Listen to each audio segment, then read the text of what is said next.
नमस्कार, मैं मोहन। आप मेरा चैनल देख रहे हैं मोहन ठेठ भारतीय। जो भी इस चैनल पर पहली बार जुड़े हैं, प्लीज़ उन लोगों से रिक्वेस्ट है इस चैनल को जाके सब्सक्राइब कीजिए, बेल आइकन दबाइए ताकि हमारे जो वीडियोस अपलोड होते हैं या अपलोड हुए हैं वो आप लोगों तक पहुंच सकें। दोस्तों, कहा जाता है कि जब रोम जल रहा था तो नीरो बांसुरी बजा रहा था, और ये भी कहा जाता है कि जो आग लगाई गई थी रोम के अंदर वो नीरो द्वारा ही लगाई गई थी। और रोम के जलने के बाद रोम का जो सबसे सुंदर इलाका होता है, जो सबसे सुंदर एरिया होता है, उस स्थान को नीरो चुनता है अपना आलीशान महल बनाने के लिए।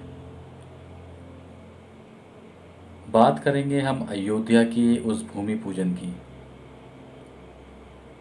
भारत में सबसे लंबे चलने वाले विवादों में अयोध्या का बाबरी और राम मंदिर मामला जो है वो सबसे प्रमुख मामला है। अयोध्या एक तरीके से एक आराधना का स्थान कहा जाता है, एक पूजनीय स्थान कहा जाता है हिंदुओं का। श्री राम का जन्म स्थान कहा जाता है। हालांकि हालों में आपने देखा होगा कि नेपाल के जो प्रधानमंत्री हैं ओली, उन्होंने किस प्रकार ये कहकर सनसनी मचा दी थी कि श्री राम का जन्म भारत में नहीं, अभी तो नेपाल में हुआ था। इसके बाद इसको भारत सरकार द्वारा एक राजनीतिक बयान कहा गया, जो कि चीन के दबाव में दिया गया, यहाँ तक कहा गया, और इसकी काफ़ी आलोचना भी हुई। दोस्तों, कहा यह जाता है कि क्या ये समय एकदम उचित समय था? राम जन्मभूमि का जो भूमि पूजन था, क्या वो एक सही समय था? वो भी उस समय में जिस समय में आपके कोरोना जो केसेस हैं, एक समय में आपका कोरोना केसेस थे 100 लोग, 200 लोग प्रतिदिन के जो केसेस थे। लेकिन आज का जो समय है, तकरीबन तकरीबन 40,000 50,000 केसेस पर डे के आपके आ रहे हैं। 60,500 केसेस कुछ थे आपके कल के केसेस जो थे। तो ऐसे समय में जब आप खुद ही इस चीज़ पर जोर दे रहे हैं कि सोशल डिस्टेंसिंग का आप पालन करें, सामाजिक दूरी बनाएं, मास्क का प्रयोग करें, सैनिटाइज़र का प्रयोग करें, और यहाँ तक कि आपके पुलिस प्रशासन द्वारा लोगों पर लाठियाँ भांजी जा रही हैं जो लोग घर से बाहर निकल रहे हैं। हमने देखा किस प्रकार प्रवासी जो हैं इस लॉकडाउन में, इस कोरोना काल में परेशान रहे हैं। तो सवाल चारों तरफ से यही उठता है कि क्या इस तरह से जो आपका आयोजन था मंदिर को लेके, क्या ये इतना आवश्यक था?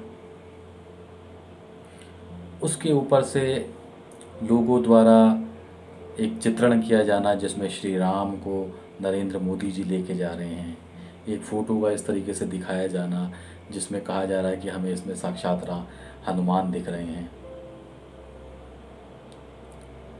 लोगों को शायद पता है कि राम मंदिर का जो अयोध्या का जो केस है उसमें कितने लोगों ने बलिदान दिया है अपना।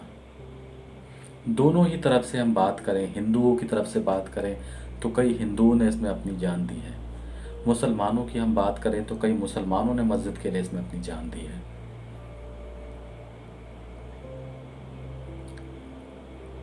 इस मंदिर के लिए, इस मस्जिद के लिए 3 जगह से जो है पक्ष रखे गए थे कोर्ट में। निर्मोही अखाड़ा द्वारा, रामलला विराजमान द्वारा और सुन्नी वक्फ बोर्ड द्वारा।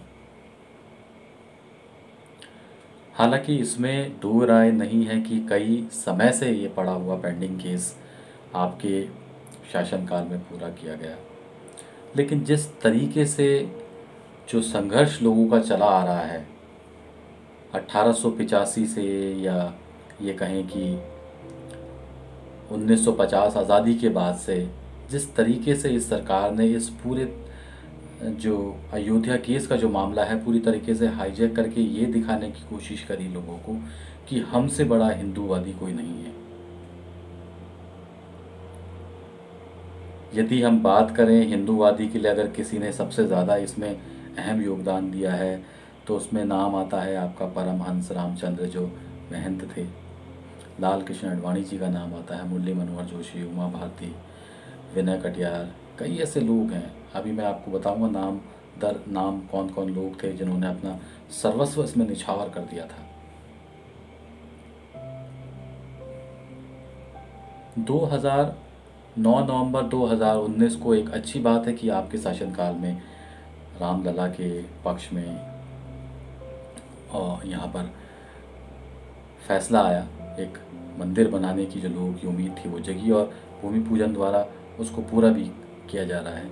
लेकिन समय और परिस्थिति आपने ये देखनी चाहिए थी कि इस समय जब केसेस जो आपके कोरोना के केसेस हैं दिन ब दिन बढ़ रहे हैं, व्यवस्था आपकी सारी ठप पड़ी है, अर्थव्यवस्था आपकी ठप है, रोज़गार आपके पास नहीं है, रोज़गार आप नहीं दे पा रहे हैं लोगों को, महंगाई का दौर चल रहा है। ऐसे समय में इतना महंगा आयोजन करना क्या सरकार की यही प्राथमिकता थी?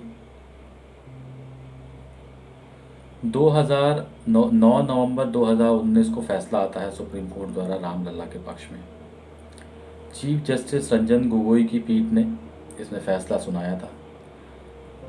लोगों द्वारा फैसला का स्वागत किया गया, यहाँ तक कि मुस्लिम द्वारा भी इस फैसले का स्वागत किया गया।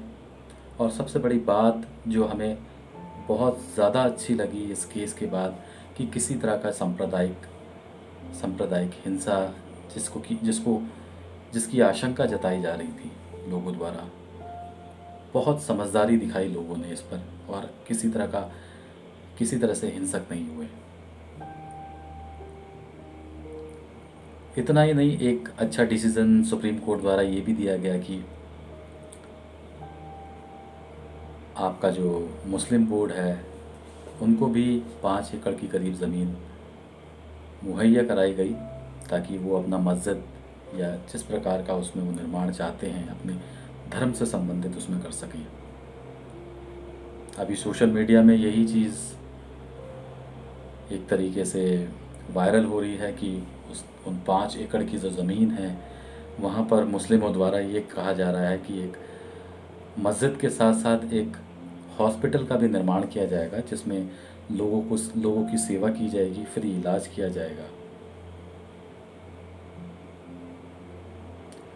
लेकिन क्या आप जानते हैं मोदी सरकार जो सारा प्लान अयोध्या का है, राम मंदिर का है, जो हाईजैक कर चुकी है, इसके लिए संघर्ष जो चला आ रहा है वो करीब करीब 500 सालों से चला आ रहा है। और सरकार ने केवल 5 साल में ये सारा जो संघर्ष है लोगों का, जो पूरा प्रोग्राम है वो हाईजैक करके अपनी एक उपलब्धि में जोड़ दिया है। कहा जाता है कि 1528 में बाबर, जिनको कि भारत में मुस्लिम समुदाय का संस्थापक भी कहा जाता है, मुगल साम्राज्य का संस्थापक भी कहा जाता है, उनके जो सलाहकार थे मीर बाकी, उन्होंने एक मस्जिद का निर्माण किया था जिसका नाम उन्होंने रखा था बाबरी मस्जिद। इसीलिए एक आपने देखा कि सुन्नी वक्फ बोर्ड का जो है गठन हुआ था, क्योंकि उनका दावा ये था कि क्योंकि मीर बाकी जो थे वो एक सुन्नी थे तो इस जगह पर उनका हक ज़्यादा है बजाय शिया समुदाय के। इसमें आप राजीव गांधी जी की भूमिका को भी नकार नहीं सकते। 1986 में उन्होंने जिस प्रकार इजाज़त दी थी ताले खोलने की और एक आधारशिला रखी थी राजीव गांधी ने एक भव्य निर्माण की ओर, भव्य राम मंदिर निर्माण की ओर। इसके बाद उन्होंने, जो राजीव गांधी हैं, उन्होंने रामानंद सागर से एक तरीके से संपर्क करके किस प्रकार रामायण की एक स्थापना करी, नाटक की, जिसको टीवी पर प्रसारित किया गया ताकि लोग जो राम है उनको अधिक से अधिक जान सकें। लेकिन शुरू से लेके अब तक इसमें जो केसेस होते आए हैं। हालांकि इसमें खुल के जो नाम आया था जब केस हुए थे लोगों पर, इसमें लाल कृष्ण आडवाणी, मुरली मनोहर जोशी, विश्व हिंदू परिषद के तत्कालीन जो अध्यक्ष थे अशोक सिंघल, उमा भारती, विनय कटियार, बैरागी अभिराम और देवराहा बाबा, ये वो बाबा हैं जिनके पास हमारे राष्ट्रपति राजेंद्र प्रसाद, पूर्व प्रधानमंत्री इंदिरा गांधी, राजीव गांधी तक आशीर्वाद लेने जाया करते थे। महंत अवैधनाथ जो कि गोरखपुर मठ के हेड थे, जिनके बाद योगी आदित्यनाथ जी को हेड बनाया गया उनकी मृत्यु के बाद। कोठारी ब्रदर्स थे और कई ऐसे लोग थे जिन्होंने इसमें अपना बलिदान दिया है। इसी तरह बाबरी मस्जिद के लिए भी लोगों ने बलिदान दिए हैं। तो दोनों तरफ से जो है एक तरीके से बराबर की, ये कहें कि बराबर बराबर बलिदान हुए हैं। लोगों ने मस्जिद के लिए भी उतना ही योगदान दिया है अपना, और मस्जिद के लिए भी उतना ही योगदान दिया है कि इस चीज़ को बनाया जा सके। अब मैं आपको लेके चलता हूँ साल दर साल किस प्रकार जो सांप्रदायिक हिंसा है, या ये कहें कि किस प्रकार जो मंदिर की जो मांग है वो एकाएक उठने लगी। सबसे पहले 1853 में हिंदू और मुसलमानों के बीच इस ज़मीन को लेके एक सांप्रदायिक हिंसा होती है जो कि लंबे समय तक चलती है। दोनों तरफ से कई जाने जाती हैं, हिंदुओं के भी मारे जाते हैं, मुसलमानों के भी मारे जाते हैं। हालांकि इसका कोई ऑफिशियल रिकॉर्ड नहीं है कि कितने मरे हैं कितने नहीं मरे हैं, क्योंकि उस समय ब्रिटिश राज था और अंग्रेज़ों के लिए तो एक ये अच्छी बात थी कि उनकी जो पॉलिसी थी डिवाइड एंड रूल इस तरीके से यहाँ पर काम कर रही थी। फिर इसके बाद जब हिंसा लगातार बढ़ती ही जा रही थी तो 1859 में अंग्रेज़ों द्वारा ही एक वहाँ पर तार बाड़ कर दी जाती है, एक बाड़ा बना दिया जाता है जिसमें दोनों समुदाय के लोगों को, हिंदू और मुसलमान दोनों को, अंदर बाहर प्रार्थना करने की इजाज़त दी जाती है। सबसे पहले 1885 में यानी कि 1885 में महंत रघुवर दास फैज़ाबाद कोर्ट जाते हैं और बाबरी मस्जिद से लगे एक राम मंदिर निर्माण की अपील वहाँ पर करते हैं फैज़ाबाद कोर्ट में। फिर धीरे धीरे आपका 1900 का वो दौर आता है जहाँ पर मंदिर की जगह आज़ादी के लिए आवाज़ें उठने लगती हैं, क्योंकि ये वो दौर था जब भगत सिंह थे, राजगुरु थे, चंद्रशेखर थे, सुखदेव थे, सुभाष चंद्र बोस, नेहरू, गांधी। इस तरह जो मंदिर की तरफ लोगों का ध्यान था वो ध्यान वहाँ से हटकर आज़ादी की तरफ केंद्रित होता है और इसमें सभी समुदाय के लोग, हिंदू, मुसलमान, सिख, ईसाई, सभी समुदाय के लोग मिलकर बढ़ चढ़कर आज़ादी की इस लड़ाई में हिस्सा लेते हैं। और इस दौरान वहाँ पर नियमित पूजा भी होती रहती है, हिंदू मुसलमान पूजा करता रहता है।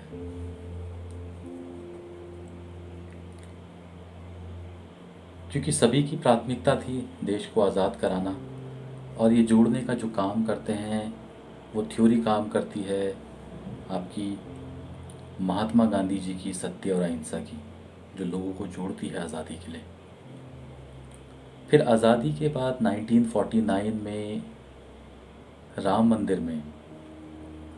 मंदिर का जो बिल्कुल मिडिल पार्ट था, जो सेंटर पार्ट था, उसमें रात के अंधेरे में कहते हैं कि 50-60 लोगों द्वारा भगवान राम की वहाँ पर जो है मूर्ति जो है वहाँ पर स्थापित कर दी जाती है और अगले दिन ये फैलाया जाता है कि श्री राम जो हैं खुद प्रकट हुए हैं। तो इसके बाद से जो वहाँ का जो मुस्लिम समुदाय था वो वहाँ पर नमाज अदा करना एक तरीके से बंद कर देता है और कोर्ट में अर्ज़ी लगाता है इस मूर्ति को हटाने की वहाँ से। 5 जनवरी 1950 महंत परम हंस रामचंद्र हिंदू प्रार्थना उस स्थान पर जारी कर रखने के लिए और मूर्ति को बने रहने के लिए अर्जी लगाते हैं, यानी ये कहीं मुकदमा दायर करते हैं एक तरीके से। और जो बाबरी मस्जिद थी वहाँ पर, जिसको कि मीर बाकी ने बनाया था, उसको, उस स्थान को वो संज्ञा देते हैं ढांचा कहकर। इस साल 2 अर्जी कोर्ट में लगाई जाती है, दूसरी लगाई जाती है एक ही महीने के अंदर, 16 जनवरी 1950 में गोपाल सिंह विशारद फैज़ाबाद कोर्ट जाते हैं और रामलला की पूजा की एक विशेष इजाज़त मांगते हैं और मूर्ति हटाने पर रोक लगाने की मांग करते हैं। 17 दिसंबर 1959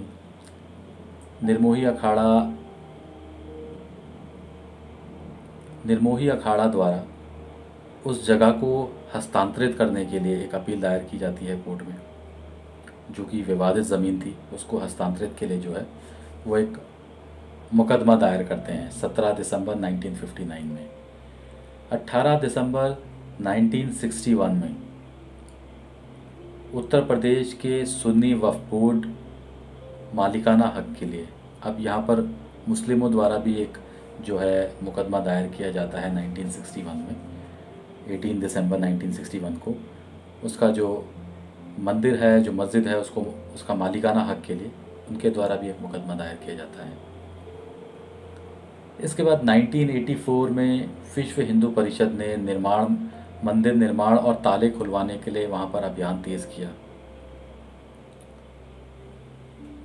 ये सब हुआ आपके विश्व हिंदू परिषद के जो तत्कालीन राष्ट्रीय अध्यक्ष थे अशोक सिंघल, उनके नेतृत्व में।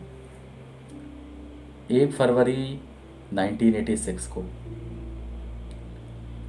फैज़ाबाद कोर्ट ने विवादित स्थान पर हिंदुओं को जो है प्रार्थना करने की इजाज़त दे दी और कहा जाता है कि ये सब हुआ, और ताले भी उस दौरान ही खोले जाते हैं 86 में ही।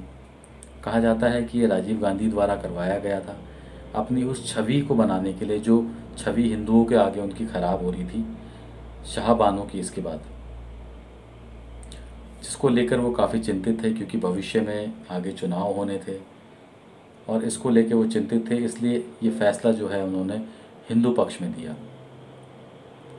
लेकिन इसके बाद मुस्लिम समुदाय उनसे नाराज़ हो जाता है और बाबरी मस्जिद एक्शन कमेटी का गठन करता है।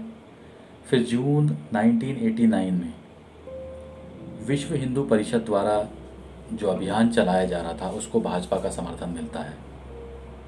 1 जुलाई 1989 को भगवान रामलला विराजमान नाम से 5वां मुकदमा दर्ज होता है हाई कोर्ट में। 25 सितंबर 1990 वो ऐतिहासिक दिन जब तत्कालीन राष्ट्रीय अध्यक्ष भाजपा के श्री लाल कृष्ण आडवाणी अपनी रथ यात्रा का ऐलान करते हैं गुजरात के सोमनाथ से उत्तर प्रदेश के अयोध्या तक। इसमें सारथी बनते हैं उनके श्री नरेंद्र मोदी, जो कि वर्तमान में हमारे प्रधानमंत्री हैं। बहुत से जो मोदी भक्त हैं इस बात को इस तरीके से दिखाते हैं, कहते हैं कि लाल कृष्ण आडवाणी उस समय श्री कृष्ण की भूमिका में थे और सारथी की भूमिका में थे श्री नरेंद्र मोदी यानी कि अर्जुन जी, यानी कि श्री कृष्ण। तो यहाँ पे भी वो उनकी जो तुलना करते हैं वो एक भगवान से तुलना करते हैं लोग। अब भूमि पूजन में तो उन्होंने सारी हदें पार कर दी जब उन्होंने रामलला को नरेंद्र मोदी से छोटा दिखाया और ये दिखाया कि नरेंद्र मोदी रामलला का हाथ पकड़कर उनको मंदिर की ओर लेके जा रहे हैं। इसके बाद अक्टूबर 1991 में उत्तर प्रदेश की जो कल्याण सरकार थी, कल्याण सिंह की जो सरकार थी, जो विवादित ज़मीन थी 2.77 एकड़ लैंड, उसको जो है आधिकारिक तौर पर अपने अधिकार में ले लेती है। 6 दिसंबर 1992 को भारी संख्या में कार सेवक अयोध्या पहुंचते हैं। सबसे पहले जो वहां पर मिलिट्री ये कहें या जिस तरीके से सुरक्षा बल कहें उनको काबू में लेती है, फिर उस मंदिर के ढांचे को गिराती है और साथ ही गिरती है मुलायम सिंह की सरकार उत्तर प्रदेश से।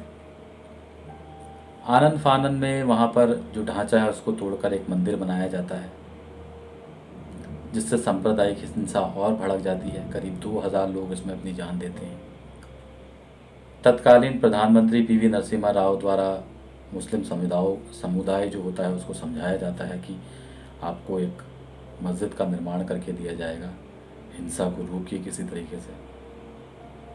और इसके बाद हिंसा थोड़ी रुकती भी है, क्योंकि इसके बाद उस समय के हमारे राष्ट्रपति डॉक्टर शंकर दयाल शर्मा उत्तर प्रदेश की विधानसभा को भंग कर देते हैं और वहाँ पर उत्तर प्रदेश में पूरी तरीके से राष्ट्रपति शासन लागू कर देते हैं।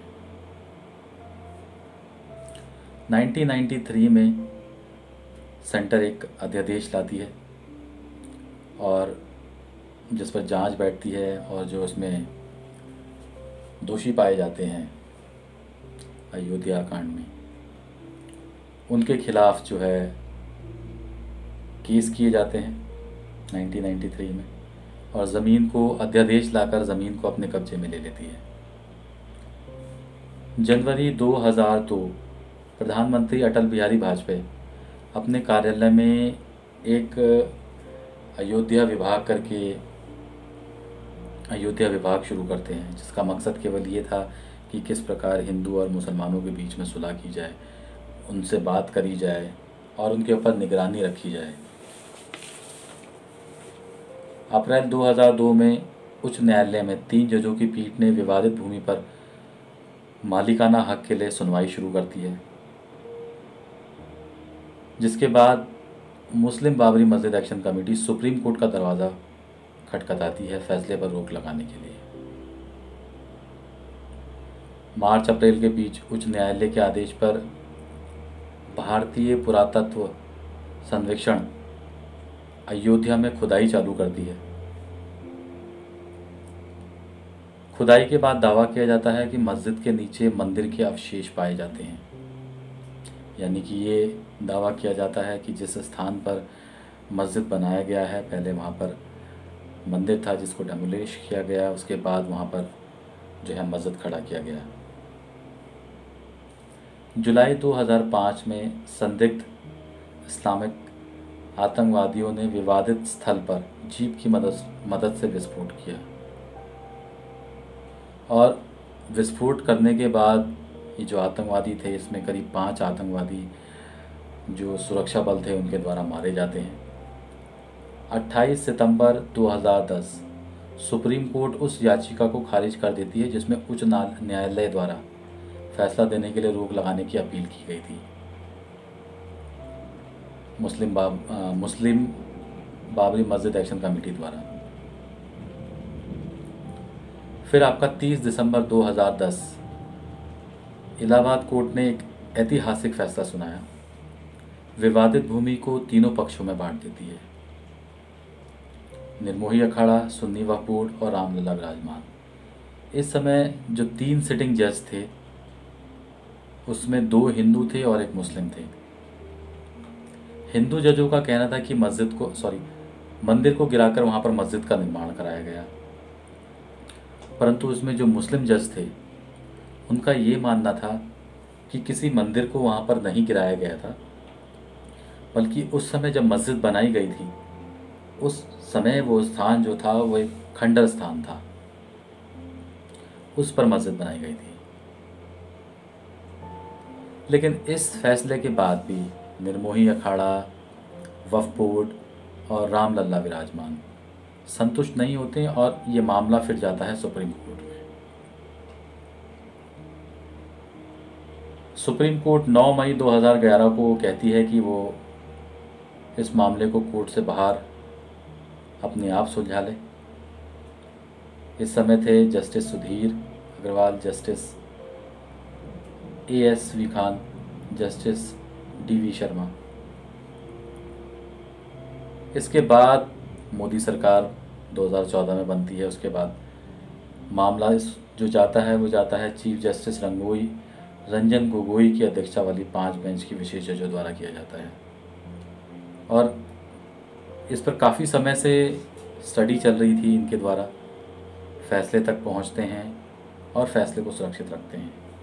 फैसले का जो डिक्लेरेशन होता है वो होता है 9 नवंबर 2019 को, क्योंकि मोदी सरकार भी ये चाहती थी कि 17 नवंबर 2019 से पहले इस पर फैसला आ जाए, क्योंकि कहा जा रहा था कि 2019 के बाद रंजन गोगोई का जो था एक तरीके से रिटायरमेंट था, और सरकार चाहती थी कि ये रंजन गोगोई के समय में ही इस पर डिसीजन आ जाए, क्योंकि यदि इसमें ज़रा सी भी देरी होती है तो ये मामला और अधिक विलम्ब हो सकता है, या ये कहें कि मामला लंबा लटक सकता है, क्योंकि जो नेक्स्ट सिटिंग जज होंगे वहाँ पर जो ये केस होगा वो दोबारा से एक तरीके से खोला जाएगा। तो ऐसे में 9 नवंबर 2019 को फैसला रामलला विराजमान के हक़ में ले लिया जाता है, जिसमें उस रिपोर्ट को भी अहम माना जाता है जो कि पुरातत्व विभाग की जो रिपोर्ट थी कि उसमें कुछ मंदिर के अवशेष मिले हैं खुदाई में, उसको भी प्राथमिकता दी जाती है। और मुस्लिम बोर्ड द्वारा विवादित ज़मीन पर किसी प्रकार का दावा जो वो कर सकते थे वो नहीं कर पाते हैं, इसीलिए उनका किसी तरीके से इसमें इनके पक्ष में कोई फ़ैसला नहीं आता है। लेकिन उनको, क्योंकि कहा जाता है कि मंदिर वहाँ पर मस्जिद था, उसको गिराया गया, जो कि एक तरीके से गैर कानूनी है, तो उनको 5 एकड़ ज़मीन एक तरीके से मुहैया कराई जाती है ताकि उसमें वो मंदिर अपना मस्जिद चाहे मस्जिद बनाएं, या जिस तरीके से धार्मिक एक्टिविटीज़ वहाँ पर करना चाहते हैं वो कर सकते हैं। अभी जो सोशल मीडिया पे जो वायरल हो रहा है, जो ट्रेंड चल रहा है, वो यही हो रहा है कि किस प्रकार ये दिखाया जा रहा है कि वहाँ पर मुस्लिम लोग जो ज़मीन उनको मुहैया कराई गई थी, वहाँ पर मस्जिद के अलावा वो चाहते हैं कि वहाँ पर एक तरीके से हॉस्पिटल भी बने जिसमें लोगों का मुफ्त इलाज किया जा सके और सेवा की जा सके लोगों की। इसमें सुप्रीम कोर्ट द्वारा ये भी कहा जाता है कि मंदिर निर्माण के लिए जल्द से जल्द 3 महीने के अंदर एक कमेटी या ट्रस्ट का गठन हो, ताकि बिना विलंब किए इस पर कार्य किया जा सके।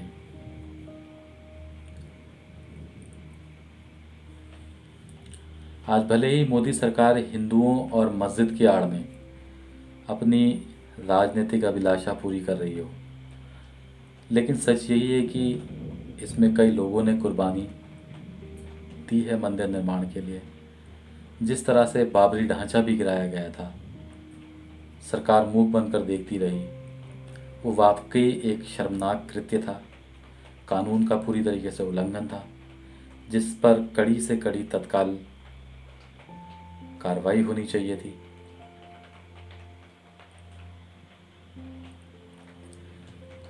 मेरी एक दिली ख्वाहिश ये भी थी, जो कि मेरा एक व्यक्तिगत हुआ है, कि आडवाणी जी को प्रधानमंत्री के रूप में देखना, एक सपना जो वो 1990 से सजाए बैठे थे कि किस प्रकार वो एक तरीके से आंदोलन करेंगे मंदिर के लिए। और जितनी बार सरकार बनी है, आप देखें भाजपा की जितनी बार सरकार बनी है बहुमत से, उतनी बार लाल कृष्ण आडवाणी जी को एक तरीके से दरकिनार किया गया है।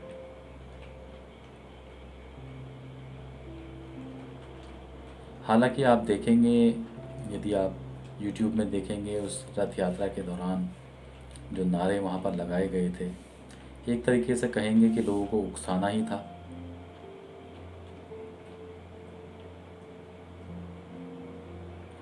और जिसको कि हम ये कहेंगे कि जिस प्रकार से नारे लगाए जा रहे थे हिंदुओं द्वारा, या जिस प्रकार मुस्लिम द्वारा भी नारे लगाए गए थे, उसको किसी भी प्रकार से जायज़ नहीं ठहराया जा सकता। तो ये था आपका राम मंदिर पर साल दर साल किस तरीके से वहाँ पर कार्य होता रहा, 1528 से लेकर और 5 अगस्त 2020 तक, भूमि पूजन तक। लेकिन लोगों द्वारा उंगलियां यही उठाई जा रही हैं कि इस काल में इस तरह की पूजा कराना कोई आवश्यक कार्य नहीं था।